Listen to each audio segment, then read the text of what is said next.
Hey, what's going on, everybody? This is John J. Gaming on the mic here, coming at you guys with a brand new episode of the ACSA here on Maximum Football 2020.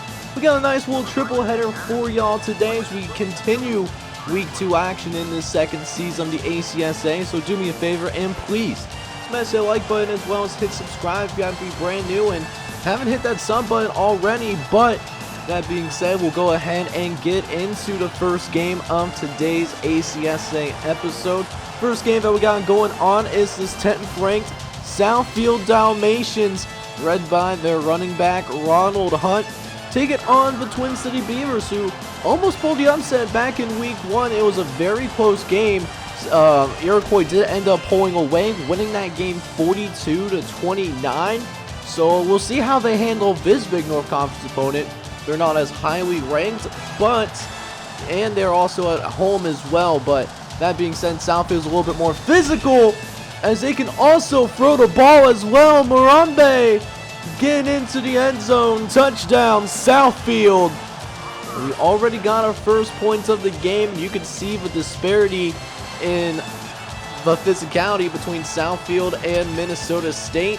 And their Twin Cities are going to have their hands full with this rushing attack. They are certainly, Ronald Hunt's a really good running back, and they also have a size difference as well on top of that. So, definitely could be one of those things where it's not as good as a matchup for Twin City Beavers as it was when they played against the Iroquois on the road. And speaking of which, Ronald Hunt actually had a wide open hole to run through. Actually fairly shocked that he only managed to pick up 6 yards there. But for now, we got 3rd and 4. Going to go ahead and throw it over the right-hand side. Gets it to Banks, who initially was going backwards, but then was able to eventually go ahead and move it forward for the first down here. As the Southfield Dalmatians, man, they continue to move the ball down the field pretty darn well. A little bit more of a methodical drive here, their second drive of this game, as Morgan Thomas is going to go ahead and just scramble upfield, pick up a few yards, and move the sticks for the Dalmatians, as Southfield does get itself back into the red zone here, as Ronald Hunt will again take another carry, this time up the right-hand side. That's going to be good to go for a 6-yard gain. Is now 2nd and 4. Thomas dropping back the pass, going to throw it over the right-hand side. Incomplete pass. Twin Cities, man, they can get a huge stop here on defense. That would be good for their confidence here.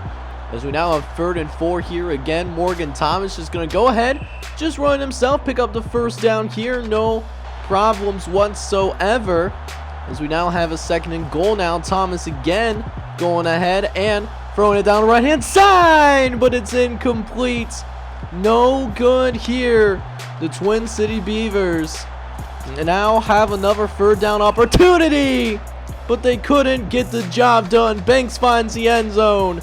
Touchdown, Southfield. And it's already 14-0 here, as it opens up some running lanes for Ronald Hunt. This passing game has been surprisingly good here, at least early on in this ball game, and it's opening up some holes for Ronald Hunt as he goes and takes another carry, this time a little 5-yard gain on the play. As now we go ahead with 3rd and 6. Morgan Thomas is going to go ahead and drop back to pass. Going to send one downfield. Finds Farnerick wide, but naked open. Touchdown, Southfield. The Dalmatians, they able to score another one. And this Beavers football team, man, they are shell-shocked, allowing 3 touchdowns in one single quarter. As now the Beavers are going to try to get back into this thing. A first down by Edwards does move the chains for the first down. As now we got 1st and 10 from the 31-yard line. Jones in the shotgun, going to try and drop back the pass once again. Finds Scudino for an 8-yard gain on the play. Nice little passing play right up the middle of the field to just establish rhythm for this offense at the very least, as they try to throw again. But it is incomplete, though, unfortunately. So now we got 3rd and short coming up here. Jones going to hand it off to Edwards again. Easily picking up the first down here when he bounces it out to the right-hand side. Maybe we'll see a touchdown for the Beavers. You'll never know. So they got a little bit of a methodical drive going. What a hit on the receiver. He had the catch. He was simply not ready for it. Good thing there's no such thing as targeting here in the ACSA, because if this was actual NCAA and college football, they probably would have called that, you know, basically a ban on big hits, you know, in that league. But not in the ACSA, man. We like to hit and hit hard as well, so you love to see it. As the Beavers now facing 2nd and 10 now. Jones will drop back the pass. He's got a clean pocket to work with. It's intercepted by Stewart, though. Threw it too high, and it cost him dearly. And the Southfield Dalmatians are going to take over at about the 40-yard line. And a team that already has scored 3 times in the first quarter, they now have great field position to work with again here, as they'll march the football down the field here, already in Twin City Beaver territory. As we got 2nd and short now. Thomas dropping back, gonna send this thing out to the left-hand side. It gets to Stanek, who's down the sideline. He's not gonna be caught, and he's gonna score as well. Touchdown, Southfield. Things are getting out of control here, as Southfield has dominated the early portion of this game. And even when things are calming down, there's Twin Cities, man, they're still facing a 25-point deficit, as Morgan Thomas will go ahead and scramble out of the pocket and pick up 8 yards on the carry. Nice little play there for the young quarterback. Is now 3rd and 2. Going to go to Ronald Hunt, the vocal point of this offensive attack, and he does his job in picking up the first down here as well. The Dalmatians back in Twin City territory, as Ronald Hunt, he breaks one loose. He has one man to beat. He's caught from behind, though. If it wasn't for that safety, that man was going to be gone like a girl in a country song and pick up 6 more points right there. As Southfield continues to move the ball downfield, another first down for the number 10 ranked team in the nation, as Morgan Thomas dropping back, throwing it to 87. He's in. Touchdown, Southfield. And the Dalmatians win this one convincingly, winning 45-9 and improving to 2-0 here in the season 2. So the next game that we do have going on is the number 15th ranked Little Rock Yellow Jackets traveling to the great state of Virginia, where they will take on the Thomas Jefferson Minutemen, who come into this game 0-1 so far here in non-conference play. And Little Rock, you know, they're dealing with some heightened preseason expectations. Remember, Little Rock wasn't even ranked until they beat Alabama Hoover, who at the time was ranked number 1 in the country back in season 1. Now they start off in the top 25 in the preseason for the first time in this series. And it's going to be interesting to see how they handle it, man, as Thomas Jefferson are actually going to start with the football to begin this game, as Potts going to go ahead, scramble out of the pocket and pick up a first down here for the Minutemen as well. As now we got a 1st and 10 coming up here. Potts setting the drop back and pass, looking around. Got a clean pocket to work with and plenty of time to make a decision as well. Matter of fact, I probably could have made a sandwich back there, eat it, and then finally decide what I wanted to do with the football. But Avery Potts, he moved a little bit faster than I can, and he picked up another first down as a result of that. As now we got 1st and 10. Potts dropping back the pass, finding Peacock. He makes one man miss, and he's in the end zone. Touchdown, Minutemen. And nobody let these guys know they're the big underdog here, as Thomas Jefferson takes the early lead against the Little Rock Yellow Jackets, the preseason top 20 team here in the ACSA. As now we got 2nd and 10 coming up. Will Allen going to take a quick carry right up the middle of the field, able to pick up 5 yards. So a 3rd and short coming up here. Stevens going to go ahead and throw short over the small, but besides his name, he's got a big gain as it carries the Yellow Jackets forward for a first down. A 19-yard catch made on the play, no small matter for sure. As the Little Rock Yellow Jackets, they continue to move forward. Arkansas' sole ACSA college football team, as Will Stevens takes another carry right up the middle of the field. good for a first down though. As now we got 1st and 10. Stevens gonna throw things over to the right hand side, gets it out to Lassiter, and Lassiter is able to pick up 9 yards on the carry as well. Good for a little gain on the play. As now we got 2nd and short. Stevens gonna go ahead, pick up the first down here as well. That's gonna get him across the 10-yard line, just a handful of yards away here from going ahead and tying this game up, as he had a man but overthrew him, so it's gonna be incomplete. So Little Rock has to run it back, and this time Will Allen trying to dive for the end zone, but he's gonna be marked all the way back at the 3-yard line. Thought it was a little bit closer than that, but that's just my opinion though, as Lloyd goes ahead and takes it into the end zone next play. Touchdown for the Yellow Jackets. And this thing is now all tied up at 7 apiece. As we cut into later the first quarter now, Lassiter going right down the sideline, got some space to work with, and is eventually forced out of bounds at about the 40-yard line. As a couple plays later, Allen trying to pick up the first down. He can't quite get there though. And so Little Rock, they do end up settling for a field goal, but Little Rock does end up taking their first lead of this game, but it's only 10-7, and after that, both these teams been going back and forth. Definitely a very defensive struggle that we're witnessing right now, as Little Rock has struggled to get their offense going, as now they do try to throw over the middle again. That's incomplete. A lot of passes like that should be completed, but just not necessarily on the same page. As Stevens will try again, does finally make a connection this time. Daniels gets lit up and is flown into the air, but still hangs on to the football. No fumbles over here, as Stevens will throw again on 2nd and 7, gets it to Weber, and just a handful of yards away from making this a 2-possession ball game. We'll see if the Yellow Jackets can go ahead and punch it in, as Stevens has a man open in the end zone, finds Murphy. Touchdown, Yellow Jackets.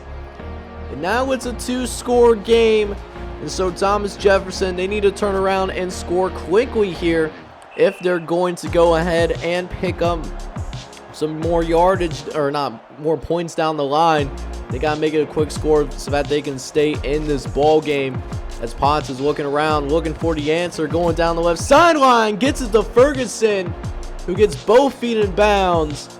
It goes out of bounds to temporarily stop the clock, trying to save some time and also save those timeouts as well, as they still have 3 timeouts remaining that they can utilize, but I'm sure they want to try to save them all for when they have to go back on defense, as Hendricks makes a great grab right over the middle. It's good for the first down. And the Minutemen are on the move here. Potts trying to run into the end zone. He's good to go. Touchdown, Thomas Jefferson. It turns into a 4-point game right now. But look at this. They're going to go ahead, go for 2 here. Potts looking around. Going to go ahead, throw it over the middle. Gets it to Campbell. Gets the 2-point conversion. And Thomas Jefferson, they even have a chance to win the game here. They have one final play to send this. Potts is looking. He's going to try to get something off, but it's incomplete. That's how this game ends. And Little Rock, the number 15th ranked team in the nation, they escape. They win this game ultimately by a final score of 17-15. The Yellow Jackets improving to 2-0 on the season.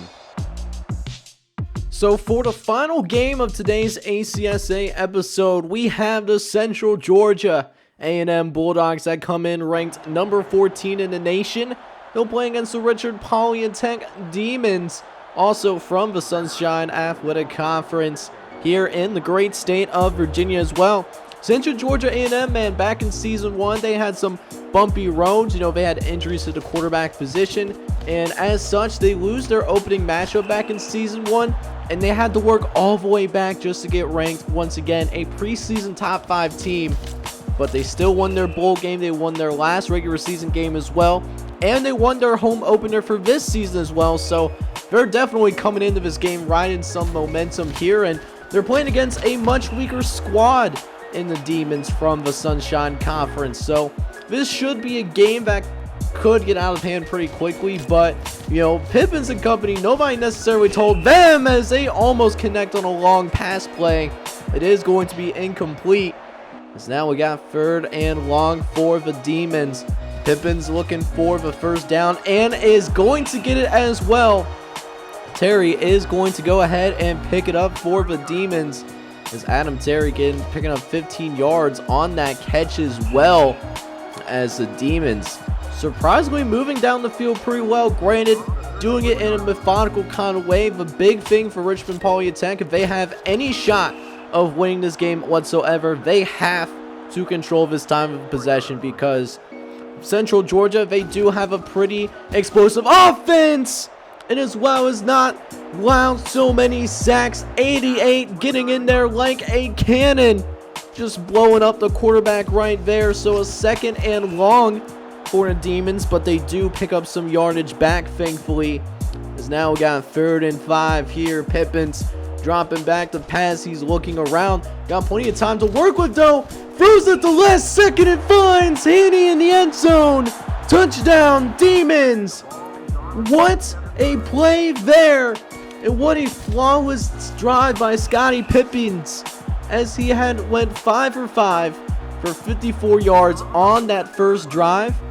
And Central Georgia A&M, they can only respond with a field goal. So Richmond Polytech, man, they can get off to a fast start, and they're here at home. So even though they do come in as the heavy underdogs, you never know what could happen if you give the underdogs a chance to believe, as well as doing so here at the home stadium. But they gotta convert this 3rd and long though. They're deciding to run it surprisingly, and it works out well for them. Granted, it's almost fumbled away, but somehow the Demons ended up on top of it though. And they keep this thing rolling as they get it to Bennett over the middle again. He makes some guys miss, and he's brought down finally at the 10-yard line. Demons with a 1st and goal situation. Pippins thrown over the middle, gets it to Bennett. Touchdown Demons. And the Richmond Polytech Demons putting the Central Georgia A&M Bulldogs on upset alert here. But I know Thompson's going to have something to say about it right next play. One of the first plays of the 2nd quarter. Thompson gets loose, gets into the end zone as well, and instantly makes this just a 4-point game. As we'll see if Pippins can continue the hot start. Pippins going over the middle, but it's intercepted by Dottie.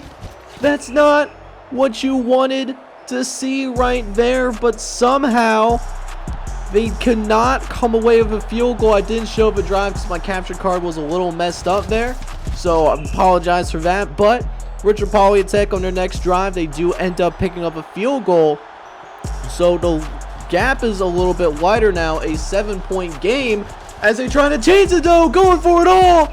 Gets it to Thompson again. He has one long score already, and he comes down with another huge catch. Just a deep field threat already. 3 catches for 136 yards already. Just been an absolute burner for this Bulldogs offense. But can they get these last 5 yards though? As Rochelle gonna drop back. He's gonna look for somebody to throw to, but it's deflected away. 2 defenders were in the area, and it's gonna be incomplete. It's now 3rd and goal. Rochelle again trying to throw it short over the right hand side, but put a little too much heat over on that side of the field. And so the Bulldogs are gonna go for it here on 4th down, and Rizzers is short. The Demons get a goal line stand. They turn around and get another field goal, and we play more than a half of football, and the Demons are the ones with a multi-possession lead. I did not see this coming, but I certainly love to see it though, as they're giving everything that the 14th ranked team in the nation could handle. But wait a second, folks, Banks has something to say. He's gone like a girl in a country song. Touchdown Bulldogs. And we'll see if they decide to go for 2, and they are going to do just that. 20-16 here is Steffens looking around, gonna make some guys miss, but the conversion is no good. I thought he got in, but the refs disagree. So a 4-point game, and the Bulldogs in order to take the lead, they need a touchdown. Field goal does not do anything in terms of lead changes, as there was a third down that was coming up, but a free first down for the Bulldogs, though, as they had a guy go off sides. Can't be giving those mental mistakes to the Bulldogs. This is a very good football team here, as Steffens goes ahead and slides down, picks up another first down. Not by penalty this time, though. As now we got 2nd and 7. The Stevens dropping back some more. He's looking around, going to throw it over the right-hand side. Thomas is able to make that catch somehow. He's good for the first down, as he's going to need catches like that, as Stephens, he's actually the backup quarterback for the Bulldogs. Rochelle is the starter. Again, capture card got a little bit messed up, so really apologize to you guys, but Rochelle got hurt off screen, and he's out for the rest of the season. So Central Georgia A&M, they are going to be rocking with their backup quarterback, just like how they had to rock with their backup back in season 1. Granted, they still had a very nice season, but it wasn't championship, which is a disappointment around here in Central Georgia. As we got a 3rd and goal here, Stephen going to try to give him the lead, and he runs it in the end zone. Touchdown, Bulldogs! And Central Georgia A&M, they're going to go ahead and try to go for another 2-point conversion here, as Steffens tries to do something with it, but is immediately met with the heat that Richard Polyatech brings in. And that just means, ladies and gentlemen, that we have a lead now for the Bulldogs. And so this drive that they got going on right here is going to be very crucial, as Stevens going to go ahead and try to throw it to the right-hand side. Incomplete, though, as it's still a 2-point game. Huge drive potentially for both teams, as Stevens will drop back. He's going to try to throw it to the left-hand side, but it's intercepted. The Demons are in business. They're going to bring it back all the way down to the 41-yard line. And while they go 3 and out and couldn't get any points on the board, they still put themselves in a position here to go ahead and win this football game potentially. 3 minutes left on the clock. Pippins throwing over the middle. That is incomplete, though. So 3rd and long coming up here. The Demons really need this first down right now, as Pippins will drop back. He needs to make a play here. He's going to run for it, and he's going to get it as well. First down for the Demons. The drive stays alive, and so does their hopes and dreams. As next play, Pippins down the left-hand side, gets to the Shermer, who hurdles over a defender. It is brought down on the left-hand side, crossing into the 45-yard line. Demons, meanwhile, calling their no-huddle offense. They're trying to go quickly here. You can't worry about if there's enough time on the clock. You just got to get the points on the board, no matter how quick or how long it takes. Because we're within 2 minutes now. Pippins dropping back. He's looking. Gonna go ahead, scramble upfield for a 6-yard gain. And it looks like the Demons will take their first timeout as well. So it stops the clock for the time being, as they get it to Bennett, but he can't make the grab. That would have been crucial for the Demons. But instead, 3rd and 4. Pippins needs another play here. Okafor making a catch this time around. First down for the Demons, as Richard Polyatech is on the run here. Pippins over the middle, gets to Bennett. He almost gets into the end zone. I thought he was going to run it in, but just 2 yards shy. But also 2 yards away from taking the lead, as Pippins has a man, finds Ford in the end zone. Touchdown, Demons. And they are 128 away from upsetting the number 14 team in the nation. This would be a huge win for them, their biggest win in this series so far. And for whatever reason, Central Georgia, they punt the football away on their next drive. So Ajibe, he can go ahead, finish the game off. Oh my goodness gracious, he's gone. Touchdown, Demons. And if they didn't go for the 2-point conversion and failed, that would have been the dagger. But instead, Central Georgia, they have one last chance to send this thing into overtime. but it's not looking good though. 3rd and 9 coming up for the Bulldogs. Gotta get it done here as Steffens dropping back from the left-hand side. Gets it to Thompson, who gets out of bounds but does not pick up the first down. As now you have maybe 2 plays left. Steffens thrown over the middle. It's incomplete. That's going to be a turnover on downs here, and Richmond Polytechnic defeats the 14th ranked team in the nation 33-25. What an upset to cap off the games here in today's episode.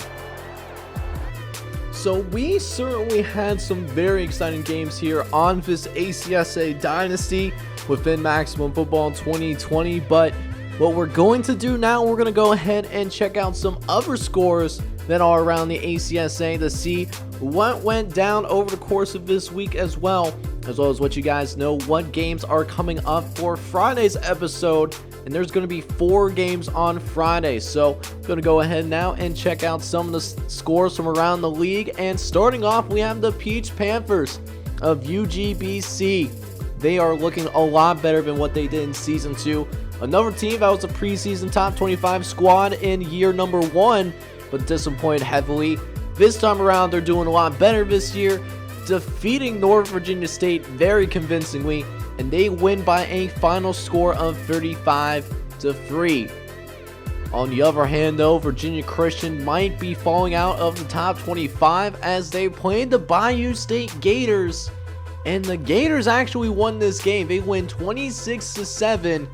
So there might be some questions about Virginia Christian's consistency, given they beat Alabama Hoover back in the Week 1 ACSA Premier, but losing to Bayou State at home, I don't care if you're a smaller conference team, but you just gotta win those kinds of games when you have home games against unranked squads. Looking around the ACSA, Alabama Hoover, they actually fell out of the ACSA top 25, and I'll say this, Alabama Hoover, they might be a little pissed. They destroy Virginia Christian. They win 66-0. We'll see if this gets them back into the top 25, but given how Maximum Football rankings are at the beginning of the season, it might be a little bit, but don't get twisted. Alabama Hoover is still a very strong football team. Virginia Christian, though, got to get things together. Mississippi A&M, though, continues to take care of business. They took on the Burlington Vipers, who went to the Wild West Barbecue Shack Bowl last season from the National Athletic Conference, and Mississippi A&M, they take care of business as well. They win 27-0. Number 19 ranked team in the nation currently. They'll look to move up. Same thing with Coastal Alabama as well. They're currently the 17th ranked team in the nation, and they should move up as well after a nice victory over Lynchburg A&M. The Waves win this game by a final score of 34-6.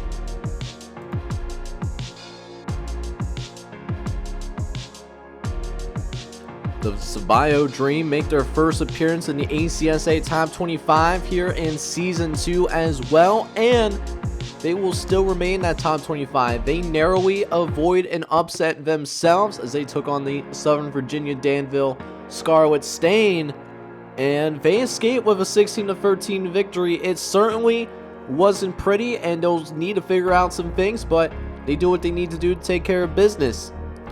Speaking of taking care of business, though, Capital of Tennessee in the simulation, taking on the Franklinton Red Rams, and the Bulldogs win big against the Stars and Stripes Conference opponent. The Capital Tennessee Bulldogs skating easily, winning this game 55-0. As we'll now get into the 4 games that will be shown over the course of Friday night's episode of the ACSA. They will be dropping at 6 p.m. Eastern. The first game will be Chattanooga Tech taking on the George Fox Eugene Bruins, who already have a top 25 win. We'll see if they can make it 2 top 25 wins on the season. But Chattanooga Tech, they're a solid team as well. It'll be a very interesting matchup to go ahead and start off the episode that is on Friday night. Another game to watch out for, we have the southeastern coast of Florida. The number 24 ranked team in the nation, they're going to go and take on the Tulsa Christian Pioneers. Now, southeastern coast of Florida, they were ranked number 11, but after a surprising upset loss, they're almost out of the top 25, and they will need to win this game here in order to remain back on track. We'll see if they can do it against Tulsa Christian, but they're looking better than they were back in Season 2 as well. Another game that we'll also be watching here on the channel, the third game of Friday night's episode, we have the Herbert Hoover Old Glory, which did move up to number 12 in the nation. They get to play against Beckett Ridge, who, you know, I thought they had one of the most talented teams in the National Athletic Conference going into Season 1, but they disappointed a little bit, but they look like, you know, they got some things together. Can they play well when they're shown on the channel? Seems like in the sim they do fine, but when they actually play on a channel, it doesn't seem well. Finally, the last game that we have going on is the Alfred Tech Bulls, who come in ranked in the top 25 for the first time in this series. We're going to take on the Lebanon Aviators, who are also 1-1 and were a preseason top 25 team back in Season 1. Will be interesting to see how Alfred Tech handles the additional spotlight of being a top 25 ranked football team. This is a solid squad, though. That being said, it is going to end today's ACSA episode. If you enjoyed today's content, I would appreciate it if you smash that like button, as well as hit subscribe for me if you happen to be brand new and like what you see here on the channel. This is John J. Gaming on the mic, signing off. I hope you guys are all out there having a wonderful day. Take care, everybody.